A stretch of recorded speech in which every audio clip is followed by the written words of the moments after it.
Dumping સાઇટમાં ભીષણ આગ લાગી છે। ખેડા જિલ્લાના કપડવંજ શહેરના ગરોડ પર આવેલી ડમ્પિંગ સાઇટ પર કચરાના ઢગલામાં ભીષણ આગ લાગવાની ઘટના સામે આવી છે। કચરાના મોટા ઢગલામાં અચાનક આગ ફાટી નીકળી છે। આગના કારણે ધુમાડાના ગોટે ગોટા જોવા મળી રહ્યા છે। આસપાસના વિસ્તારોમાં વાયુ પ્રદૂષણ અને દુર્ગંધની સમસ્યા વધી ગઈ છે। આગને કાબૂમાં લેવા માટે ફાયર બ્રિગેડની ટીમો ઘટના સ્થળે પહોંચી ગઈ હતી। આગ લાગવાનું ચોક્કસ કારણ હજી જાણી શકાયું નથી। વહેલી સવારથી આગ લાગી હોવાની પ્રાથમિક જાણકારી મળી રહી છે, જે આગ હજી પણ કાબૂમાં નથી આવી। મોટાભાગના વિસ્તારો એવા છે કે જ્યાં આગળ વાદળો કાળા ધુમ્મસ વાદળો જે જોવા મળી રહ્યા છે, ધુમાડાના કારણે થઈ ગયા હોવાની જાણકારી છે। કચરાના મોટા ઢગલામાં અચાનક આગ લાગવાને કારણે જે પ્રદૂષણ છે તે વધી ગયું છે, જે દુર્ગંધ છે તે વધી ગઈ છે। સુરતના અડાજણમાં કારમાં આગ લાગી હતી। એન્જિનમાં અચાનક લાગી છે આગ। કાર ચાલકની સતર્કતાથી જીવ બચી ગયો છે। ફાયર વિભાગે આગ પર કાબુ મેળવી લીધો છે। સુરતમાં ઓપરેશન ગોગો પેપર સુરતમાં 7 ઝોનના ડીસીપી શેફાલી બારવાલ મેદાને છે। પાલ પોલીસ સ્ટેશન હદ વિસ્તારમાં પાનના ગલ્લા પર દરોડા પાડી મોડી રાત્રે પાનના ગલ્લાઓ પર માદક પદાર્થોની ગેરકાયદેસર વેચાણની તપાસ કરાઈ। સઘન ચકાસણી સાથે સર્ચ ઓપરેશન કરવામાં આવ્યું, તેમજ માદક પદાર્થો માટે ઉપયોગમાં લેવાતા સામાન રાખવા અંગે કાયદેસર કાર્યવાહી થશે તેવી કડક સૂચના આપવામાં આવી છે।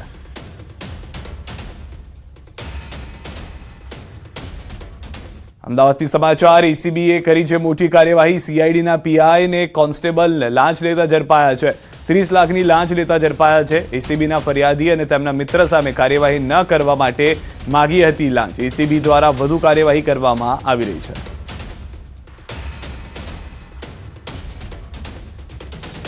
તો હાલમાં જે દ્રશ્યોમાં જોઈ રહ્યા હતા તે સીઆઈડીના પીઆઈ અને કોન્સ્ટેબલ હતા, જેઓએ કાર્યવાહી જે આરોપીઓ હતા તેમની સામે નહીં કરવામાં આવે તેવી બાંહેધરી આપી હતી, પરંતુ તે બાંહેધરી સામે તેમને 30 લાખ રૂપિયાની લાંચ માંગી હોવાની જાણકારી છે। જે આરોપી હતા તેઓએ ફરિયાદી થઈ અને એસીબીને જાણ કરી હતી।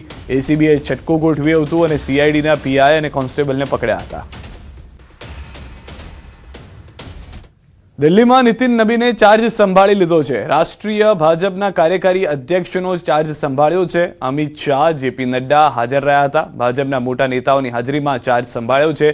પિયુષ ગોયલ, ધર્મેન્દ્ર પ્રધાન પણ હાજર રહ્યા હતા। કાર્યકારી અધ્યક્ષ તરીકે ગઈકાલે જ નામની જાહેરાત કરવામાં આવી હતી। બિહારની અંદર પણ ખુશીનો માહોલ હતો। મંત્રી તરીકે તેઓ કાર્યભાર સંભાળી રહ્યા છે। એક યુવા નેતા છે। 45 વર્ષની ઉંમરના નેતાને રાષ્ટ્રીય કક્ષાની જવાબદારી સોંપવામાં આવી છે, જેને લઈને તેઓ આજે પહોંચ્યા હતા દિલ્હી ખાતે, જેઓનું સ્વાગત સિનિયર બીજેપીના નેતાઓએ કર્યું હતું।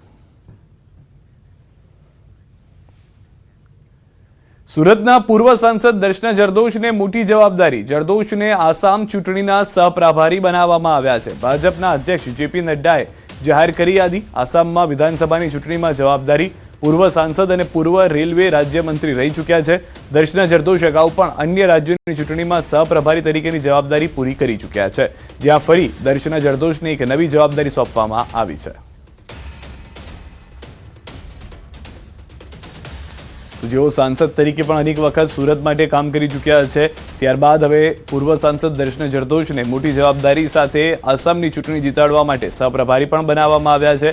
આ પહેલા તેઓ સુરતની અંદર રેલવેને લઈને અનેક વખત મુદ્દા ઉઠાવી ચૂક્યા છે, કારણ કે તેઓ રાજ્ય રેલવે મંત્રી તરીકે પણ જવાબદારી સંભાળી ચૂક્યા છે।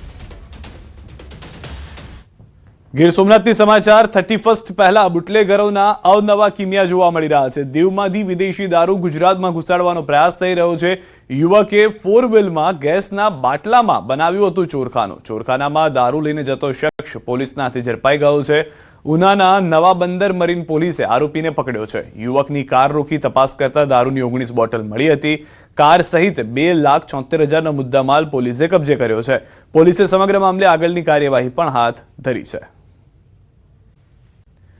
બનાસકાંઠાના માલણ ગામે મહત્વનો નિર્ણય। પાલનપુરના માલણ ગામે દારૂબંધી અંગે નિર્ણય કર્યો છે। દારૂનું વેચાણ કે સેવન કરશે તો સુવિધા બંધ થશે।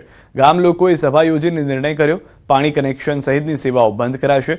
પંચાયત દ્વારા મળતી સુવિધાઓ બંધ કરવામાં આવશે। દારૂ વેચનાર અને પીનારને પાણી કનેક્શન સહિત જરૂરી દાખલા તેમજ અન્ય સેવાઓ બંધ કરાશે। સાથે જ પોલીસને જાણ કરી કરાશે કાયદેસરની કાર્યવાહી।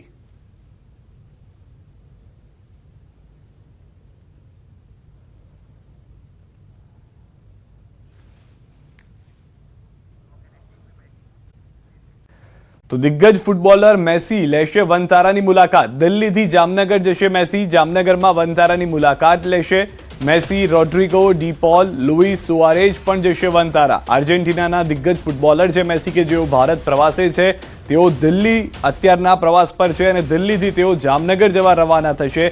ત્યાં એક રાત્રિ રોકાણની પણ જાણકારી હાલમાં મળી રહી છે. પરંતુ જે હાલમાં સમગ્ર લોકોમાં ચર્ચાનું કેન્દ્ર રહ્યા છે મેસી, તેઓ ખુદ વનતારા જવાની જાણકારી આપી રહ્યા છે. મેસી વનતારાની મુલાકાત લેશે. દિલ્હીથી જામનગર જવા માટે તેઓ રવાના થશે.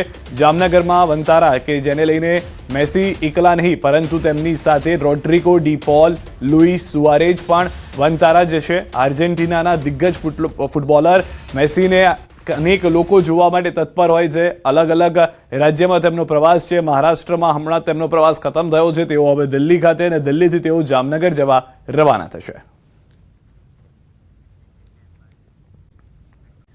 અમદાવાદના થલતેજની સ્નેહાંજલિ સોસાયટી વિવાદના મામલે એએમસીએ સોસાયટીને ખાલી કરવા આપી છે નોટિસ. સોસાયટીમાં રહેતા 25 પરિવારો ભારે મુશ્કેલીમાં છે. બિલ્ડરે મૂળ ફાળવેલા પ્લોટને બદલે અન્ય બિલ્ડરના પ્લોટ પર સોસાયટીનું બાંધકામ કરતા વિવાદ.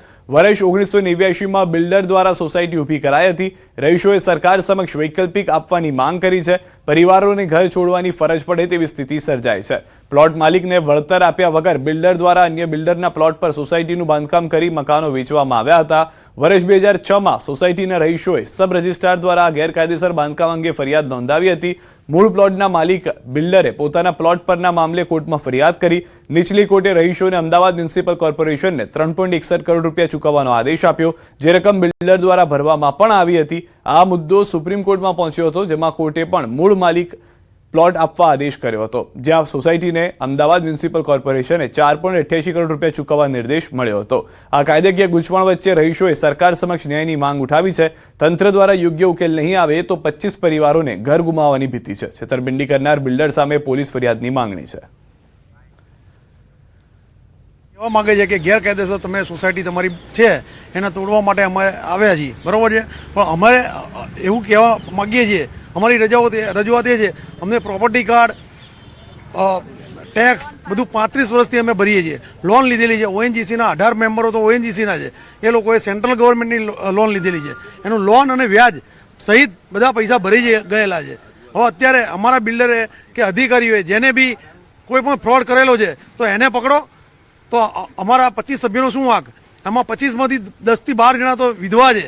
हमारे घर हमारे हैं जो हमने खरीदे हैं, जो बेचाए हुए घर हैं हम लोगों ने खड़े नहीं करे हैं. ये जो कि बोला जा रहा है कि इलीगल घर हैं, इलीगल घर नहीं हो सकते सर. जमीन इलीगल अगर है तो वो किसने करा? वो लीगली किसने यहाँ पे की मौका दिया उन लोगों को, बिल्डर्स को, कि यहाँ पे प्रॉपर्टी खड़ी कर दो? अगर इतने टाइम से अगर जो म्यूनिसिपैलिटी है या फिर जो कॉर्पोरेशन है अगर उनको नहीं पता चलता है तो क्या वो हमारी गलती है? यहाँ तक कि चीफ मिनिस्टर साहब ने हमें बोला भी है कि हाँ आप लोग सही हैं और आपका हम कुछ करेंगे, लेकिन उससे पहले ही म्यूनिसिपैलिटी आकर और कल ही यहाँ पे खोदकाम करके गई है. માંડવી તાલુકાના ધર્માંતરણ અને દુષ્કર્મનો એક ચોંકાવનારો કિસ્સો જોવા મળ્યો છે. સરકારી શાળાના આચાર્ય તથા ખ્રિસ્તી પાસ્ટર રામજી ચૌધરીની ધરપકડ કરાઈ છે, જ્યારે તેના ડોક્ટર પુત્ર અંકિત ચૌધરી પર આદિવાસી યુવતી સાથે દુષ્કર્મ અને ધર્માંતરણનો ગંભીર આરોપ લાગ્યો છે. એક આદિવાસી યુવતીને ડોક્ટર અંકિતે પ્રેમજાળમાં ફસાવી ધર્માંતરણનો કિસ્સો બન્યો હતો. યુવતીની ફરિયાદ હતી કે તેના પરિવારને પણ ખ્રિસ્તી બનાવવા દબાણ કર્યું હતું, જે બાદ આ મામલો બહાર આવ્યો. પોલીસે જ્યારે આ કેસની ઊંડાણપૂર્વક તપાસ કરી ત્યારે ચોંકાવનારું કૌભાંડ બહાર આવ્યું. પોલીસના મતે પીપલવાડા ગામની સરકારી મુખ્ય શાળામાં આચાર્ય તરીકે ફરજ બજાવતા આરોપીના પિતા રામજીભાઈ દુબલભાઈ ચૌધરી જ આ સમગ્ર ધર્માંતરણના મુખ્ય સૂત્રધાર હતા. રામજી પોતે ખ્રિસ્તી પાસ્ટર છે અને the pre four everlasting life charitable ટ્રસ્ટના પ્રમુખ પણ છે. આ પ્રવૃત્તિઓ માટે ટ્રસ્ટનો ઉપયોગ કરતા હતા. હવે આ કેસમાં ધર્માંતરણ નેટવર્ક અને તેમાં સંકળાયેલા અન્ય લોકો અને ફંડિંગના સ્ત્રોત વિશે વધુ ખુલાસા થઈ શકે છે. આ તરફ ડોક્ટર અંકિત જામીન મુક્ત થતા પીડિત પરિવારે ફરી તેની ધરપકડની માંગ કરી છે. એટલે જે આરોપી છે રામજીભાઈ ચૌધરી, જે અગાઉના જે અંકિત ચૌધરી જે આરોપી હતા એના પિતા, એ ત્યાં પીપલવાડા સ્કૂલના પ્રિન્સિપાલ છે અને એમને એક ચેરિટેબલ ટ્રસ્ટ રજીસ્ટર કરાવેલું 2014માં. એ ટ્રસ્ટના તેઓ પ્રમુખ છે. તો જે આ ગેરકાયદેસર રીતે પદ્ધતિ અપનાવીને ધર્મ પરિવર્તન કરાવેલું એ બાબતે રામજીભાઈ ચૌધરીની ધરપકડ કરવામાં આવેલી છે અને ટ્રસ્ટની તપાસ થઈ રહી છે. અમે ચેરિટી કમિશનરની ઓફિસથી પણ વિગતો મેળવી છે. અન્ય વિગતો પણ ઘણી બધી મેળવવાની ચાલુ છે અને અમારી ટીમ જે તપાસ કરી રહી છે. એ સિવાય ખાસ અગત્યની બાબત એ છે કે આ ટ્રસ્ટની અંદર જે મેમ્બર છે એમાં રામજીભાઈ ચૌધરી સિવાય અન્ય પણ 2 વ્યક્તિ એવા છે કે જે લોકો શિક્ષક તરીકે ફરજ બજાવે છે અને આ બાબતે પણ અમે જિલ્લા પ્રાથમિક શિક્ષણાધિકારીને જાણ કરેલી છે કે જેથી કરી અને એમના સ્તરે પણ એવો પગલાં લઈ શકે. હિન્દુઓને ધર્મ પરિવર્તન કરાવવાના મામલે કચ્છના એકલધામના મહંતે આપ્યું નિવેદન. એકલધામના મહંત યોગી દેવનાથ બાપુએ આપ્યું નિવેદન. ધર્મ પરિવર્તન અંગે કાયદો બનવો જોઈએ. ક્રિશ્ચન અને મુસ્લિમ હિન્દુઓને કરાવી રહ્યા છે ધર્મ પરિવર્તન. હિન્દુઓની સંખ્યા ઘટી રહી છે.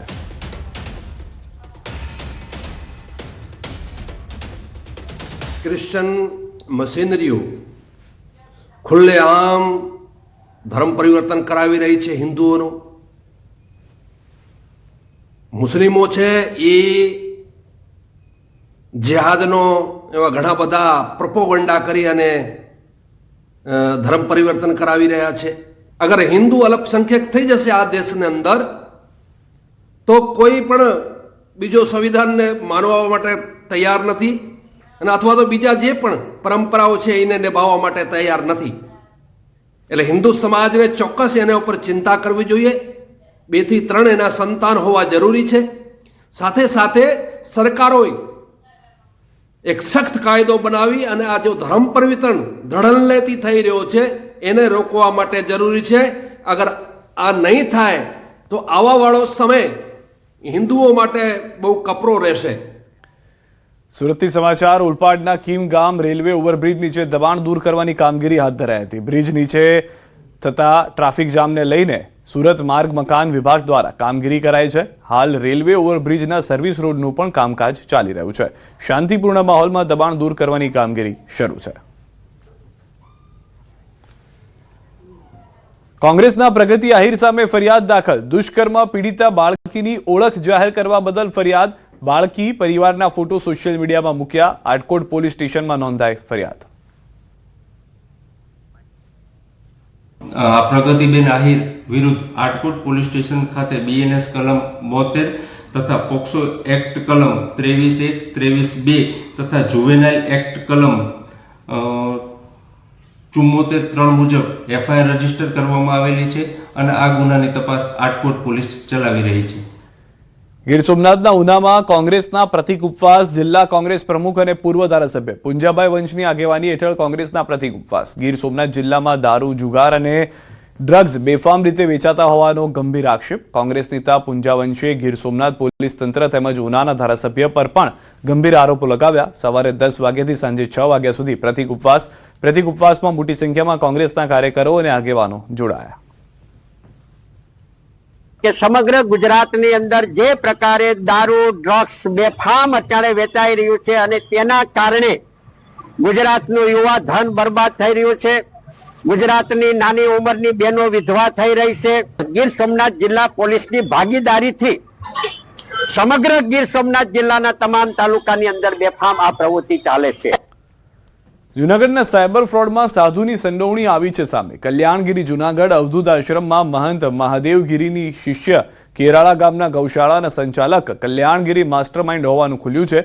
યુવાનોને વિશ્વાસમાં લઈ પૈસાની હેરાફેરી કરાતી. કલ્યાણગીરીને બેંક ખાતાથી મળતું હતું કમિશન. પોલીસની પૂછપરછના અંતે મોટા ખુલાસા થવાની શક્યતા. સાબરકાંઠાના પ્રાંતિજના દલપુર નજીક થયેલી લૂંટ કેસમાં પોલીસને મોટી સફળતા મળી છે. 1 સપ્તાહ અગાઉ ફાઇનાન્સ એજન્ટને માથામાં લાકડી મારી અને આંખમાં મરચું નાખી લૂંટ કરવામાં આવી હતી. લૂંટની ઘટનાને લઈને પ્રાંતિજ પોલીસ અને સાબરકાંઠા પોલીસની અલગ અલગ ટીમો દ્વારા તપાસ હાથ ધરવામાં આવી હતી. આ દરમિયાન પોલીસે 6 આરોપીની ધરપકડ કરી છે. આ તપાસ દરમિયાન ટેકનિકલ સર્વેલન્સ અને બાતમીના આધારે પોલીસે લૂંટારુઓનું પગેરું શોધી નીકાળ્યું છે. પોલીસ દ્વારા 6 જેટલા આરોપીની ધરપકડ કરવામાં આવી છે, જેઓની પાસેથી રોકડ રકમ સહિતની મત્તા જપ્ત કરાઈ છે. પોલીસે 9,88,000ના મુદ્દામાલ આરોપીઓ પાસેથી જપ્ત કરી પ્રાંતિજ તાલુકાના 6 લોકોની ધરપકડ કરી વધુ તપાસ હાથ ધરી છે. કુલદીપસિંહ અને ભાવિકસિંહ દ્વારા મરચું નાખવાનું અને ત્યારબાદ મિતેશ અને સુરતસિંહ દ્વારા લૂંટની કામગીરી જે છે એ કરવામાં આવેલ છે. તેને ધ્યાનમાં રાખીને આ બધા જ આરોપીઓને રાઉન્ડ અપ કરી અને સઘન પૂછપરછ કરતા તમામ આરોપીઓ પોતાનો ગુનો કબૂલ કરેલ છે. વડોદરામાં MS યુનિવર્સિટીમાં વિદ્યાર્થીઓની ડિગ્રીઓ પડી રહી. કોન્વોકેશન થયા પછી પણ વિદ્યાર્થીઓ ડિગ્રી લેવા નથી આવ્યા. દેશ વિદેશના વિદ્યાર્થીઓ ડિગ્રી લેવા ન આવતા યુનિવર્સિટી ચિંતામાં છે. માત્ર આર્ટ્સ ફેકલ્ટીમાં જ 50% ડિગ્રી સર્ટી પડી રહ્યા છે. આખી યુનિવર્સિટીની 2500થી વધુ ડિગ્રી હજુ કોઈ લેવા નથી આવ્યું. થોડા સમય પહેલા યુપીના રાજ્યપાલ આનંદીબેન પટેલે વિદ્યાર્થીઓને ડિગ્રી ઘરે બેઠા મળે તેવી વ્યવસ્થા કરી હતી. હાલમાં વિદ્યાર્થીઓને ડિગ્રી ઘરે બેઠા મળી જાય તેવી વ્યવસ્થા કરવાની વિદ્યાર્થીઓએ પણ માંગ કરી છે. પાસ આઉટ થઈ જાય છે, કોન્વોકેશનમાં ડિગ્રી વગેરે પણ આપી દેવામાં આવે, ત્યાર પછી વિદ્યાર્થીઓ ડિગ્રી લેવા નથી આવતા. એની પાછળના ઘણા બધા રીઝન હોય છે. વિદ્યાર્થીઓ બહારના રાજ્યમાંથી આવે છે, કોઈ સૌરાષ્ટ્ર કે કચ્છ કે પેલા દક્ષિણ ગુજરાતના બહુ દૂરના વિસ્તારમાંથી આવતા હોય છે. તો ખાલી એક ડિગ્રી માટે લેવા માટે આવવું એના માટે થોડુંક મુશ્કેલ સાબિત થાય છે આર્થિક રીતે, કારણ કે લોકો કોઈના કોઈ જગ્યાએ જોબ ઉપર સંકળાયેલા હોય, કોઈ બીજી જગ્યાએ એડમિશન લીધું હોય, ટાઈમ ના મળતો હોય. તો એના માટે યુનિવર્સિટીએ એવું કોઈ વ્યવસ્થા કે એવું પોર્ટલ કે એવી કોઈ પણ નવી વેબસાઇટ બનાવવી જોઈએ જ્યાંથી વિદ્યાર્થીઓ ડિગ્રી ઓનલાઈન એપ્લિકેશન કરી શકે. આના માટે જવાબદાર જોઈએ તો અહીંયાનું પ્રશાસન છે. જે અહીંયાનું પ્રશાસન જે કહી શકાય તે ગોકળ ગાયની ગતિએ કાર્ય કરી રહ્યું છે, જેનાથી જે વિદ્યાર્થીઓ પાસ આઉટ થયા છે BA, MA, PhD ટોટલ જોવા જઈએ તો 2500 જેટલા વિદ્યાર્થીઓને ડિગ્રી હજુ મળી નથી. 74 कॉन्वोकेशन MSU में जब डिग्री डिस्ट्रीब्यूशन का आयोजन किया गया, उसी दिन हम लोगों ने फैकल्टी में एक डेडलाइन के अनुसार हम लोगों ने यूनिवर्सिटी की डेडलाइन के आधार पर डिग्रियां डिस्ट्रीब्यूट किया, लेकिन फिर भी स्टूडेंट जैसे कि कम आते हैं. हम लोग इन्फॉर्म करते हैं, वेबसाइट पर भी डलवाते हैं, लेकिन फिर भी कम आते हैं. વલસાડની ઓરંગા નદી પર નવનિર્મિત પુલ દુર્ઘટનામાં ઇજાગ્રસ્ત શ્રમિકોની વલસાડ સાંસદ ધવલ પટેલે મુલાકાત લીધી, સાથે જરૂરી મદદની ખાતરી આપી. આ સાથે આ મામલે તપાસમાં જે બહાર આવશે તેના વિરુદ્ધ કોઈ કસૂરવાર છોડવામાં આવશે નહીં તેવી ખાતરી પણ આપી હતી. મહત્વનું છે કે કૈલાશ રોડ પર ઓરંગા નદી પર બની રહેલા બ્રિજ પર અચાનક ગર્ડર પડતા મોટી દુર્ઘટના સર્જાઈ હતી. તો પણ પૂરો જાંચનો આદેશ આપી રહ્યો છે અને જે પણ ક્ષતિ જેણે પણ કરી હોય એની પર કાર્ય જે પણ એમને એક્શન લેવાનો હોય એ અમારી સરકાર લેવામાં કચાશ લેશે નહીં. જે પ્રાથમિક કારણ અમને ખબર પડી છે કે ગટર અચાનક પડવાથી એમાં દુર્ઘટના થઈ છે. હમણાં એક રિપોર્ટ એ લોકો તૈયાર કરી રહ્યા છે અને સાથે સાથે એની અંદર જે એને ઇન્વેસ્ટિગેશન કરી રહ્યા છે તે ઇન્વેસ્ટિગેશન પૂરું થઈ જાય પછી આપણને ખબર પડશે કે એક્ઝેક્ટ કારણ શું હતું. સુરતના ડભોલી વિસ્તારની ઘટના. ટેમ્પા ચાલકે 2 બાઇકને લીધા છે અડફેટે. ટેમ્પા ચાલક ચાલુ ટેમ્પાએ મોબાઈલ પર વાત કરી રહ્યો હતો. એકાએક સામેથી આવતા વાહન ચાલકોને અડફેટે લીધા. 2 બાઇક ચાલકોને પહોંચી ઈજા, બાઇકને પણ મોટું નુકસાન થયું છે. સમગ્ર ઘટના સીસીટીવી કેમેરામાં કેદ થઈ છે. દેવભૂમિ દ્વારકા ભાણવડ ખાતે બજારમાં રોમિયોગીરી કરનાર 2 યુવકોને પોલીસે ભણાવ્યો છે કાયદાનો પાઠ. ભાણવડમાં બજારમાં 2 યુવકોએ મહિલાઓની છેડતી કરી ઉતાર્યા હતા વિડીયો. બંને યુવકોએ વિડીયો સોશિયલ મીડિયામાં વાયરલ કરતા ભાણવડ પોલીસ આવી હરકતમાં. ખુલ્લેઆમ મહિલાઓની છેડતી કરી મોબાઈલમાં વિડીયો ઉતારતા લંપટ તત્વો સામે પોલીસે કડક પગલાં લીધા હતા. ભાણવડ પોલીસે સંદીપ સોલંકી અને દીપક સોલંકીને ઝડપી લીધા છે. આરોપીઓએ જે હાથમાં મોબાઈલ પકડીને વિડીયો ઉતારતા હતા એ જ હાથ જોડાઈને માફી મંગાવવામાં આવી છે.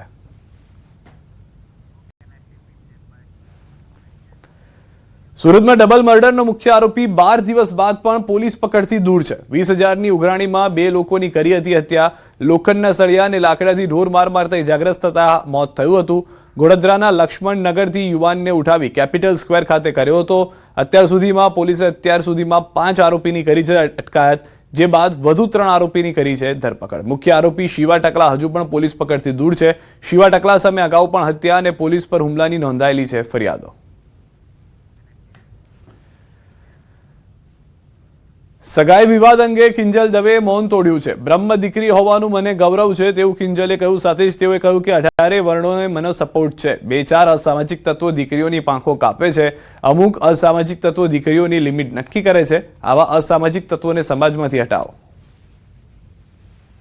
મારા સગપણને લઈને છેલ્લા ઘણા સમયથી મીડિયામાં અનેક તર્ક વિતર્ક અનેક ચર્ચાઓ ચાલી રહી છે, જેને લઈને હું અત્યાર સુધી મૌન હતી, કારણ કે વાત મારા સુધી સીમિત હતી. પણ વાત જ્યારે હવે મારા પરિવાર પર છે, મારા પિતા પર છે, ત્યારે એક દીકરી તરીકે હવે મારાથી સહન નથી થતું અને મને લાગ્યું કે હવે આજે મારે બોલવું પડશે. એક બ્રહ્મકન્યા હોવાનું, એક બ્રહ્મ દીકરી હોવાનું મને એટલું ગૌરવ છે કે જેને હું કદાચ શબ્દોમાં નહીં વર્ણવી શકું. અને હું અહીંયા સુધી પહોંચી છું એના માટે શિક્ષિત અને સમજણી જે બ્રહ્મ શક્તિઓ છે, બ્રહ્મ સમાજના લોકો છે, એમનો ખૂબ ખૂબ ફાળો રહ્યો છે મારી આ જર્નીમાં. અને હું તો નસીબદાર છું કે મને 18 વર્ણના લોકોનો પ્રેમ અને સપોર્ટ મળ્યો છે અહીંયા સુધી પહોંચવામાં. મારો પરિવાર તો છે જ મારી ઢાલની જેમ, મારા પિતા છે મારા સપોર્ટ કરવામાં, પણ આપ સૌનો પણ ખૂબ ફાળો છે.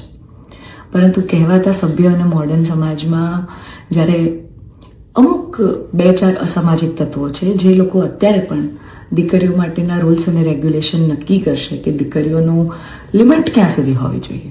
એટલે હું તમામ બ્રહ્મશક્તિઓ, સમજણી અને શિક્ષિત જે લોકો છે, બાકીના લોકોના મગજમાં